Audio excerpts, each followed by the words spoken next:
অনেক দিন আগের কথা। প্রাচীন বাগদাদের কোনো এক গ্রামে এক কাঠুরিয়া থাকত। তার নাম ছিল আব্দুর রহমান, তার স্ত্রীর নাম ছিল নূরজাহান, আর তাদের দুটো ছোট বাচ্চা ছিল। আব্দুর রহমান রোজ খুব ভোরে ঘুম থেকে উঠত, তার কুড়ালটা কাঁধে নিত আর ঘন জঙ্গলে কাঠ কাটতে চলে যেত। সন্ধ্যায় সে কাঠের বোঝা মাথায় করে শহরের বাজারে বেচত, আর যা কিছু টাকা পেত তা দিয়েই তার সংসারের খরচ চালাত। একদিনের কথা, খুব গরম পড়েছিল। দুপুরের সময় সূর্য যেন আগুন ঢালছিল। আব্দুর রহমান সকাল থেকে কাঠ কাটতে কাটতে ক্লান্ত হয়ে পড়েছিল। সে ভাবল কিছুক্ষণ বিশ্রাম নেওয়া যাক। সে জঙ্গলের ভেতর এক পুকুর পাড়ে পৌঁছল। এই পুকুরটা অনেক পুরনো ছিল, আর গ্রামের মানুষ বলতো যে এর মধ্যে কোনো রহস্য লুকিয়ে আছে। আব্দুর রহমান একটা গাছের নিচে বসে পানি খেল আর একটু জিরিয়ে নিতে লাগল। হঠাৎ তার নজর পড়ল পুকুরের মাঝখানে চকচকে কিছু একটার ওপর। সে উঠে কাছে গিয়ে দেখতে লাগল। আরে, এটা কি করে সম্ভব? পুকুরের ঠিক মাঝখানে একটা মটকা, আর সেটাও সোনারূপার মতো চকচক করছে। আরে রে রে রে, আমার তো কপাল খুলে গেল। আব্দুর রহমানের মনে লোভ চলে এলো। সে ভাবল, যদি এই মটকা খাজানায় ভরা থাকে তবে তো আমি বড়লোক হয়ে যাব। তারপর আমাকে আর রোজ রোজ কাঠ কাটার দরকার হবে না। জলদি করে এই মটকাটা তুলে ফেলি, তারপর তো এই কাঠ কাটার ঝামেলাই শেষ হয়ে যাবে। আব্দুর রহমান তার কুড়ালটা পাড়ে রাখল আর কিছু না ভেবেই পুকুরে ঝাঁপ দিল। সে সাঁতরে মটকার দিকে এগোতে লাগল। কিন্তু যেই সে মটকার কাছে পৌঁছল, এক অদ্ভুত ব্যাপার ঘটল। মটকাটা তার থেকে দূরে সরে যেতে লাগল। এটা কি হচ্ছে? আমি এটার কাছে যাচ্ছি আর এটা আমার থেকে দূরে পালাচ্ছে। আরে দাঁড়া, কোথায় পালিয়ে যাচ্ছিস? আমি তো তোকে তুলেই ছাড়ব।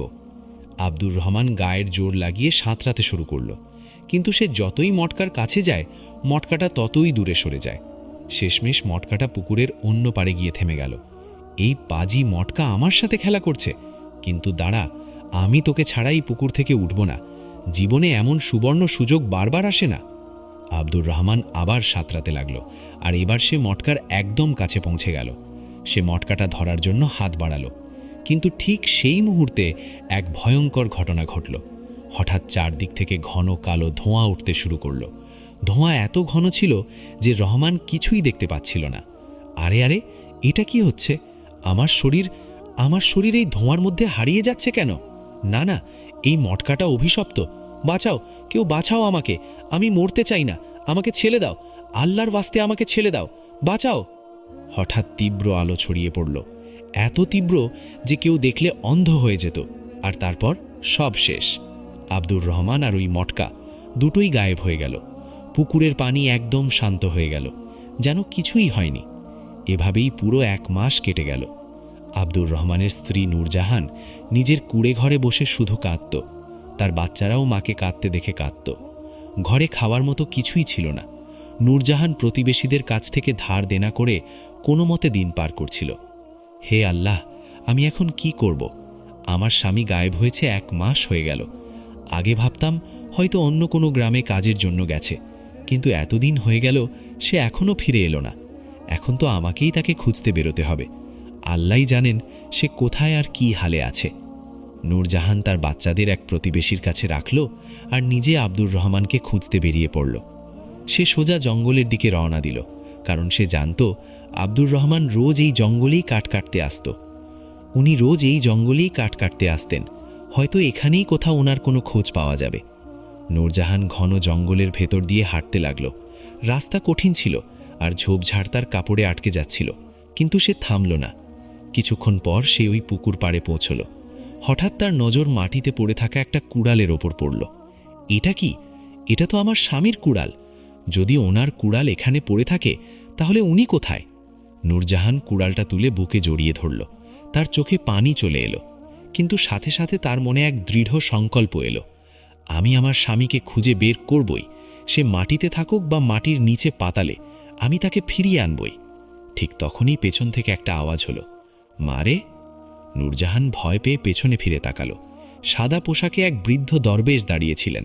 তার লম্বা সাদা দাড়ি ছিল আর চেহারায় অদ্ভুত এক নূর ছিল। তার হাতে ছিল একটা লাঠি। মারে, কি হয়েছে? তুমি এত চিন্তিত কেন? এই নির্জন জঙ্গলে একা কেন এসেছ? হুজুর, আমার স্বামী নিখোঁজ হয়ে গেছেন। 1 মাস হলো তিনি বাড়ি ফেরেননি। এই যে ওনার কুড়াল এখানে পাওয়া গেছে। দরবেশ একটা দীর্ঘশ্বাস ফেললেন এবং খুব গম্ভীর হয়ে বললেন, মারে, আমার কথা শোনো। তোমার স্বামী যেখানে গেছে সেই রহস্যের পেছনে যেও না, নইলে তুমিও সেই রহস্যের অংশ হয়ে যাবে আর কখনো ফিরে আসতে পারবে না। যদি তুমি বাঁচতে চাও তবে এখনই এখান থেকে ফিরে যাও। নূরজাহানের চোখ দিয়ে পানি পড়তে লাগল। কিন্তু হুজুর, আমি আমার স্বামীকে খুব ভালোবাসি। আমরা দুজন একসাথে অনেক কষ্ট সহ্য করেছি। তাকে ছাড়া আমি বাকি জীবন কিভাবে কাটাবো? দরবেশের চেহারায় আফসোসের ছাপ ভেসে উঠল। তিনি তার লাঠি মাটিতে ঠুকলে বললেন, মারে, আমি তোমার দুঃখ বুঝতে পারছি, কিন্তু তুমি ফিরে যাও। তোমার 2 ছোট বাচ্চা আছে, ওরা তোমার অপেক্ষা করছে। ওদের খেয়াল রাখো, ওদের ভবিষ্যতের কথা ভাবো। যদি তুমিও এখানে হারিয়ে যাও তাহলে ওদের কি হবে? এই জায়গা নিরাপদ নয়, এখান থেকে জলদি চলে যাও। নূরজাহান দরবেশের কথা শুনল, কিন্তু কিছু বলল না। সে চুপচাপ নিজের গ্রামের দিকে ফিরে এলো। মনে হাজারো প্রশ্ন ছিল, কিন্তু বাচ্চাদের চিন্তায় সে ফিরে এলো। কিছুদিন পর সারা গ্রামে অদ্ভুত আলোচনা শুরু হলো। আরে ভাই, জানো ওই আব্দুর রহমান যে অদ্ভুতভাবে গায়েব হয়ে গেল, এখনো পর্যন্ত তার কোনো খোঁজ পাওয়া যাচ্ছে না। বলো তো, গ্রামে কি এখন এমন সব ঘটনা ঘটবে নাকি? হ্যাঁ, একদম ঠিক বলেছ। আরে আব্দুর রহমান যাই বলো, খুব ভালো মনের মানুষ ছিল। সে এমন কি করলো যে তার কোনো হদিসই মিলছে না। আমার তো মনে হচ্ছে আমাদের গ্রামের ওপর কোনো বড় বিপদ আসতে চলেছে।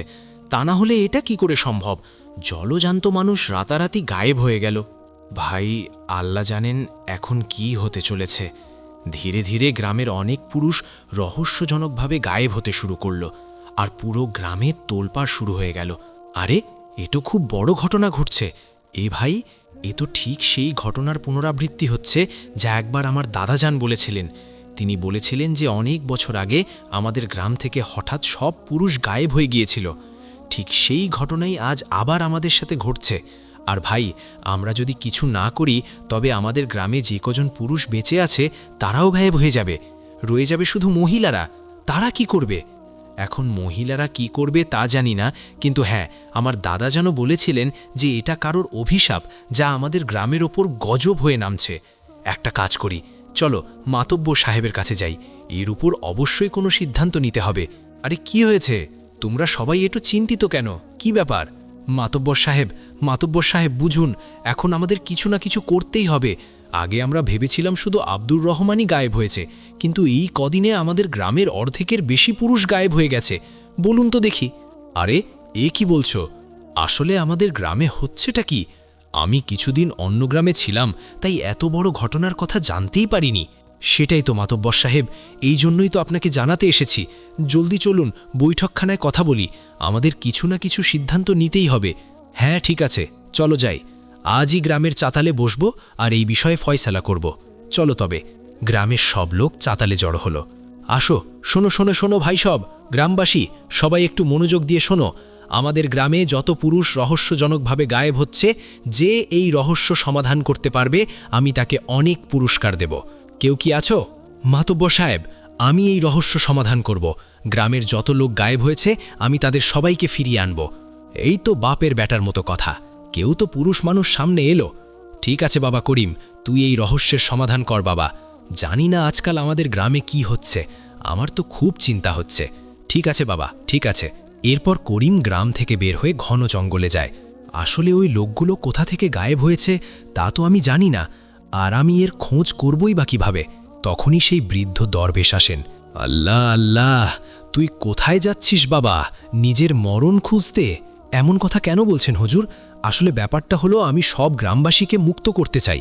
হুজুর, আপনি দয়া করে সাহায্য করুন আর এইটুকু বলুন যে তারা সব গায়েব হয়ে কোথায় গেছে। আমি তাদের সবাইকে ফিরিয়ে আনতে চাই। ওহো, ভেবে দেখ বাবা, এতে কিন্তু তোমার জানও যেতে পারে। ঠিক আছে হুজুর, আমি আগেই সব ভেবে এসেছি। আমি যে কোনো কিছু করতে রাজি, কিন্তু আমি আমার গ্রামকে এভাবে শেষ হতে দেব না। বলুন তো দেখি, আমাদের গ্রামের অর্ধেকের বেশি পুরুষ গায়েব হয়ে গেছে। এটা তো অনেক বড় সমস্যা হয়ে দাঁড়িয়েছে, তাই না? কিছু না কিছু তো করতেই হবে। ঠিক আছে, তোমার ভেতর তেজ আছে আর নেক কাজ করার জজবাও আছে। এক কাজ করো, এখান থেকে সোজা যাও, একটা পুকুর পাবে। তাতে যে মটকাটা আছে শুধু ওটা হাসিল করে নাও, তাহলেই তুমি রাস্তা পেয়ে যাবে। যাও। ঠিক আছে, ঠিক আছে হুজুর, আপনার অনেক অনেক শুক্রিয়া। আমি চলি। এরপর করিম একটু সামনে এগোতেই পুকুরের কাছে পৌঁছে যায়। কোথায় মটকা, কোথায়? আরে এই তো, পুকুরের ঠিক মাঝখানে ধন সম্পদে ভরা মটকা। যাই হোক, আমার তো সম্পদ চাই না, আমাকে গ্রামবাসীদের খোঁজ করতে হবে। চল করিম, ঝাঁপ দে পুকুরে। এরপর করিম পুকুরে ঝাঁপ দেয়, আর যেই সে মটকাটা ছোঁয়ে হঠাৎ তীব্র আলোয় করিম গায়েব হয়ে অন্য এক দুনিয়ায় পৌঁছে যায়। এটা কেমন দুনিয়া? এত গোল কেন? মানে এটা মটকাদের দুনিয়া। আমি এখানে তো এসে গেছি, কিন্তু ফিরব কিভাবে? ইয়া আল্লাহ! ঠিক সেই সময় এক সুন্দরী নকাব পরা রহস্যময়ী মেয়ে সামনে আসে। লম্বা চুল, সুন্দর চোখ আর হাতে বাঁশি ছিল। ওহ, কে? অদ্ভুত জঙ্গলের রহস্যময়ী মেয়ে। মেয়েটি চুপ থাকে আর আস্তে আস্তে বাঁশি বাজায়। এই সুর, এটা কেমন সুর? আমি এর পেছনে পেছনে কেন যাচ্ছি? আমার পা তো আমার বশে নেই। থাম! আরে রে, এটা কি চক্কর? মেয়েটি বাঁশি বাজাতে বাজাতে সামনে হাঁটতে থাকে।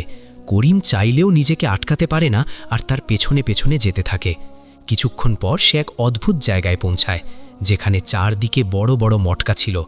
প্রত্যেক মটকা থেকে শুধু ঘাড়টুকু বাইরে ছিল। ইয়া আল্লাহ! এতগুলো মটকা, আর সেগুলো এত বড় বড়, আর এক একটা গ্রামবাসীর শুধু ঘাড় দেখা যাচ্ছে। ও, তার মানে এসব গ্রামবাসীকে পুরোপুরি এই মটকাগুলোতে বন্দি করে রেখেছে। তখনই মেয়েটি জোরে জোরে হাসতে থাকে। তো তুই কে? আর এই গ্রামবাসীদের তুই মটকার মধ্যে কেন বন্দি করে রেখেছিস? আর তাদের শুধু ঘাড় কেন দেখাচ্ছিস? শরীর কোথায়? এখন তুইও একটা মটকায় বদলে যাবি। এই দেখ, এই বড় মটকাটা, এখন এটাই তোর কবর হবে। আলো করিমকে ধরতে আসে। তখনই করিম ঝট করে মাটি তুলে তার চোখে ছুঁড়ে মারে। আমাকে ধরতে পারবি না, বুঝেছিস? আমি তোকে জ্যান্ত ছাড়ব না। আরে দেখো দেখো, আমি তোমাকে ক্ষতি করতে বা কোনো লোভে আসিনি। আমি তো এখানে আমার গ্রামের লোকদের সাহায্য করতে এসেছি। আমাকে এটা বলো, কেন মটকার দুনিয়ায় বন্দি করে রেখেছো এদের সবাইকে? দেখো, আমার কথা বোঝো, আমাকে শুধু এইটুকু বলো, কেন করেছো? ঠিক আছে, তোকে তো এমনিতেই মরতে হবে, আর তুই লোভীও নস, তাই এই শখটা অবশ্যই পূরণ করব। আমার সত্যিটা জানতে চাস তো? শোন, এই ঘটনা সেই সময়ের, যখন আমি এই দুনিয়ায় আসতে যাচ্ছিলাম। আরে এই সাব্বির, তোর বউয়ের বাচ্চা হবে। জানিয়ে দিস ছেলে হয়েছে না মেয়ে, সবাইকে খবর দিয়ে দেব। চিন্তা করবেন না চাচাজান, মেয়ে হলে তো আপনি জানেনই আমাদের গ্রামের যা রেওয়াজ, আমরা তাই করব, মেরে ফেলবো ওটাকে। চাই না আমাদের মেয়ে। হ্যাঁ হ্যাঁ হ্যাঁ, যদি একটাও মেয়ে আমাদের গ্রামে বেঁচে যায়, তাহলে আমাদের পুরো গ্রামের সর্বনাশ হয়ে যাবে। আমাদের মুরব্বীরা বলেছিল, আমাদের গ্রামে একটাও মেয়ে জন্মানো উচিত নয়, শুধু ছেলে জন্মাবে, মনে রাখিস। হ্যাঁ হ্যাঁ চাচাজান, আমার সব মনে আছে, সব মনে আছে। তখনই হঠাৎ বাচ্চার কান্নার আওয়াজ আসে। যা যা যা, দেখ তোর বউয়ের বাচ্চা হয়েছে, দেখ তো ছেলে না মেয়ে। ঠিক আছে চাচাজান, আমি এক্ষুনি দেখে বলছি, দাঁড়ান। সাব্বির ঘরের ভেতর যায়। ওগো, আমার বাচ্চা এই দুনিয়ায় এসেছে? হ্যাঁ, আচ্ছা ঠিক আছে, বাচ্চা তো এলো, কিন্তু এটা বল, ছেলে না মেয়ে? আপনি কি সব বলছেন? এত মান্যত করার পর আমার বাচ্চা হয়েছে, আর আপনি এই প্রশ্ন আমাকে করছেন? হ্যাঁ, আমি মান্যত করেছিলাম, কিন্তু তার চেয়েও বড় আমাদের গ্রামের প্রথা। জলদি বল, কি হয়েছে, ছেলে না মেয়ে? ছেলে হয়েছে। কি সত্যি আমার ছেলে হয়েছে? হ্যাঁ, অনেক বড় বোঝা নেমে গেল। এখন আমি খুশিতে সারা গ্রামকে বলতে পারি আমার ঘরে ছেলে হয়েছে। সাব্বির কুড়ে ঘর থেকে বেরোলো। আমাকে মাফ করে দিও গো, কিন্তু আমি আমার মেয়েকে হারাতে চাই না। আমি জানি তোমরা মেয়েদের ঘৃণা করো, কিন্তু আমি আমার মেয়েকে কোনো মতেই হারাতে চাই না। ওদিকে সাব্বির হাসতে হাসতে ঘর থেকে বেরোলো। আরে চাচাজান, মোবারক হোক, মোবারক হোক। আরে আমার ছেলে হয়েছে, এটা তো বিরাট খুশির খবর। সারা গ্রামে মিষ্টি বিলানো হবে, আর সবাইকে ঢোল বাদ্য বাজিয়ে জানানো হবে আমাদের গ্রামে ছেলেই জন্মেছে। তারপর সব গ্রামবাসী আনন্দ করতে থাকে। আর এভাবেই ধীরে ধীরে সময় কাটতে থাকে। দেখতে দেখতে 4 বছর পার হয়ে যায়। আমার মেয়ে আলো, তুমি এখন 4 বছরের হয়ে গেছো, কিন্তু কেউ আজ পর্যন্ত জানতে পারল না যে তুমি আমার মেয়ে না ছেলে। যতদিন সম্ভব আমি কাউকে জানতেও দেব না যে তুমি আমার মেয়ে, আমার ছেলে নও। ঠিক সেই সময় সাব্বির পেছন থেকে শুনে ফেলে। এই, তুই মিথ্যে বলেছিস। এ মেয়ে, তুই তো বলেছিলিস যে এ ছেলে। এই কথা এক্ষুনি গিয়ে গ্রামের মানুষদের জানাচ্ছি। তুই মিথ্যে কেন বললি? এ আপনি কি কথা বলছেন গো? এ আপনার মেয়ে, আমাদের রক্ত। এমন করবেন না, আল্লাহর ওয়াস্তে। আমরা এই কথা 4 বছর ধরে গ্রামবাসীর কাছ থেকে লুকিয়েছি। আপনিও বলবেন না। দেখুন কত মাসুম বাচ্চা, এমন করবেন না। না, পুরো গ্রামের মানুষের জান আমি বিপদে ফেলতে পারি না। আর এ তো অনেক বড় পাপ হয়ে গেছে, তাও 4 বছর ধরে এ আমাদের গ্রামে বেঁচে আছে। এখন জানি না এই পাপ মোচন হবে কিনা। সাব্বির ঘর থেকে বেরিয়ে পড়ে। আম্মা, আম্মা, আব্বাজান এমন কেন করছিলেন? আমি কি পাপ নাকি আম্মা? না রে মা, তুই একদম পাপী নস, তুই তো আমার রহমত। জানি না এখন কি হতে চলেছে। অন্যদিকে সাব্বির বুড়ো লোকটার কাছে পৌঁছায়। কি হলো সাব্বির, তোকে আজ খুব ঘাবড়ানো মনে হচ্ছে, কি ব্যাপার? চাচা যান, আসলে ব্যাপারটা হলো আমার বউ মিথ্যা বলেছিল। আমার ঘরে যে ছেলে আছে সে ছেলে নয়, বরং মেয়ে। মেয়ে, সে সবার কাছ থেকে সত্যটা লুকিয়েছিল, এমনকি আমার কাছ থেকেও। চল চল চাচা যান, আমাদের এর বিহিত করতেই হবে। না না না, এ তো অনেক বড় গুনাহ হয়ে গেছে। আরে 4 বছর ধরে বেহুশ হয়ে পড়েছিলি নিজের ঘরে, নালায়েক কোথাকার। এখন তো আমাদের ওকে জানে মেরে ফেলতেই হবে, নইলে আমাদের গ্রামে না জানি কতজনের কোরবানি চড়বে। তাহলে আমরা কি করব চাচা যান? জলদি কোনো রাস্তা বাতলে দিন। আপনিই তো এই গ্রামের মুরব্বী, আপনি যা বলেন আমরা তো তাই করি। এত বড় পাপ আমরা কিভাবে ধোব? তো শোন, আমরা ওকে এমন শাস্তি দেব যে এরপর কেউ এই গ্রামে মেয়ে জন্ম দেওয়ার আগে 100 বার ভাববে। আমরা ওকে সহজ মৃত্যু দেব না, তোর মেয়েকে আমরা এক জাদুকরি মটকায় বন্দি করে দেব আর পুকুর পাড়ে ফেলে আসব, যাতে তোর মেয়ে তিলে তিলে মরে। আর ওর চিৎকার শুনে গ্রামের সব মহিলার মনে ভয় ঢুকে যায়, যাতে তারা ভবিষ্যতে কখনো আমাদের কাছে সত্য না লোকায়। হ্যাঁ, ঠিক আছে চাচা যান, আপনার যা ভালো মনে হয় তাই করি। কিন্তু মটকার ভেতর আমরা এত বড় বাচ্চাকে বন্দি করব কিভাবে? চিন্তা করিস না, আমি জাদু জানি। আমি তা দিয়ে তোর মেয়েকে মটকায় বন্দি করে দেব, যাতে কেউ ওকে বের করতে না পারে। চল এখন, চলুন। তারপর সব গ্রামবাসী সাব্বির আর বুড়ো লোকটি সাব্বিরের ঘরে আসে। আপনারা এখান থেকে চলে যান, আমি আমার মেয়েকে কোনো মূল্যেই দেব না। আরে তুই দিবি না মানে? আমি এই পাপ আমার ঘরে রাখতে পারি না। আরে দে, জলদি করে আমার ঘর থেকে বের করতে হবে একে। আরে দে আমাকে। সাব্বির আলোর হাত ধরে হেঁচড়াতে থাকে। না না আব্বাজান, আমাকে ছেড়ে দিন। আম্মা, আমাকে বাঁচাও আম্মা, আমি যাব না আম্মা, আমি আপনার কাছে থাকব। আল্লাহর ওয়াস্তে ছেড়ে দিন, আমার মেয়েকে ছেড়ে দাও। তোমরা এসব কি করছো? তোমরা ঠিক করছো না, আমার মেয়েকে ছেড়ে দাও। আলোর মা এগিয়ে যায়, তখনই পা পিছলে মাথা পাথরে লেগে তার মৃত্যু হয়। না, এমন করো না, আল্লাহর ওয়াস্তে ছেড়ে দাও আমার আম্মাকে। কি হয়েছে? ওনার মাথা থেকে রক্ত পড়ছে, আব্বাজান দেখুন না। চুপ কর, ওকে তো আমি পরে দেখব, ও যা করেছে তার শাস্তিও পাবেই। আগে তোকে মৃত্যুদণ্ড দেব, চল। হ্যাঁ, এই দেখ মটকা, ওকে এখানে রাখো রাখো। তারপর বুড়ো লোকটি মন্ত্র পড়ে আর আলো মটকার ভেতর বন্দী হয়ে যায়। আমাকে আমাকে বের করো আব্বাজান, আমার দম বন্ধ হয়ে আসছে, এই মটকা থেকে আমাকে বের করো। এখন এই মটকাটা নিয়ে গিয়ে পুকুর পাড়ে রেখে দাও, সেখানে 2 দিন পর্যন্ত এভাবেই মটকার ভেতর থাকবে, তারপর নিজেই দম বন্ধ হয়ে মারা যাবে। নিয়ে যাও একে। সাব্বির মটকাটা পুকুর পাড়ে রেখে দেয়। কেউ আছো? আমাকে বের করো, আম্মা, আব্বাজান, আমাকে এই মটকা থেকে বের করো। ঠিক সেই সময় ওই দরবেশ আসেন। আচ্ছা, তো এই মাসুম বাচ্চাটিকে এই মটকায় বন্দি করে দিয়েছে। তারপর দরবেশ নিজের শক্তিতে মটকা খুলে দেন। আমার আমার আম্মা কোথায়? আমি আমার আম্মার কাছে যাব।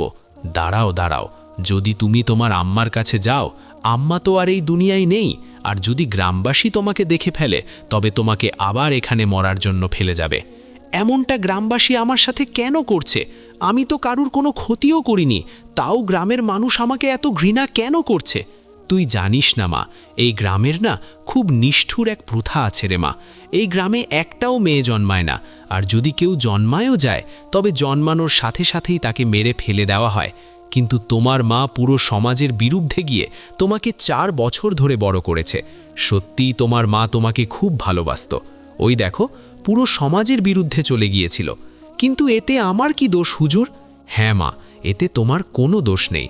তাই আমি তোমাকে এক নেয়ামত দিচ্ছি, নিজের জীবন তুমি গুছিয়ে নিতে পারো, শুধু নিজের ক্ষমতার সঠিক ব্যবহার করো। দরবেশ সেখান থেকে চলে যান। ক্ষমতা? কেমন ক্ষমতা? আমার খিদে পেয়েছে, আমার খাবার চাই। তার সামনে খাবার হাজির হয়ে যায়। আচ্ছা, তার মানে দরবেশ আমাকে শক্তি দিয়েছেন, আমি যা চাইব তাই করতে পারবো। এবার আমি সব গ্রামবাসীর ওপর গুনে গুনে প্রতিশোধ নেব। ওদের সবার শুধু ছেলে চাই, তাই না? আমি গ্রামের সব পুরুষকে মুছে দেব, একটাও পুরুষ বেঁচে থাকবে না। আমি সব পুরুষকে ঘৃণা করি, কারণ ওরা মেয়েদের বোঝা মনে পড়ে। তাই আমি দুনিয়ার সব পুরুষকে শেষ করে দেব, আর শুধু মেয়েরাই বাঁচবে। এসব শুনে করিমের চোখ দিয়ে পানি পড়তে থাকে। সে বলল, দেখো আলো, তোমার সাথে যা হয়েছিল সত্যিই সেটা খুব অন্যায় ছিল, কিন্তু প্রতিশোধের আগুনে তুমি নিজেও পুড়ছ। ইসলাম আমাদের শিখিয়েছে প্রতিশোধের চেয়ে ক্ষমা মহান। তুমি যদি আজ ওদের মাফ করে দাও, তবে আল্লাহ তোমাকে এর উত্তম প্রতিদান দেবেন। তুমি তো জানো আল্লাহ ছাড় দেন, কিন্তু ছেড়ে দেন না। তুমি ওদের বিচার আল্লাহর উপর ছেড়ে দাও। আলোর হাত কাঁপতে থাকে। তার ভেতরের পুঞ্জীভূত ক্ষোভ যেন করিমের কথায় গলতে শুরু করে। সে বলল, কিন্তু আমি যে এই জাদুর মায়াজালে আটকে পড়ে গেছি, আমার মন শান্ত হচ্ছে না। আমি কিভাবে এই বাঁধন থেকে মুক্ত হব? করিম পরম মমতায় বলল, আল্লাহর কাছে সাহায্য চাও, একমাত্র তিনিই অন্তরের মালিক।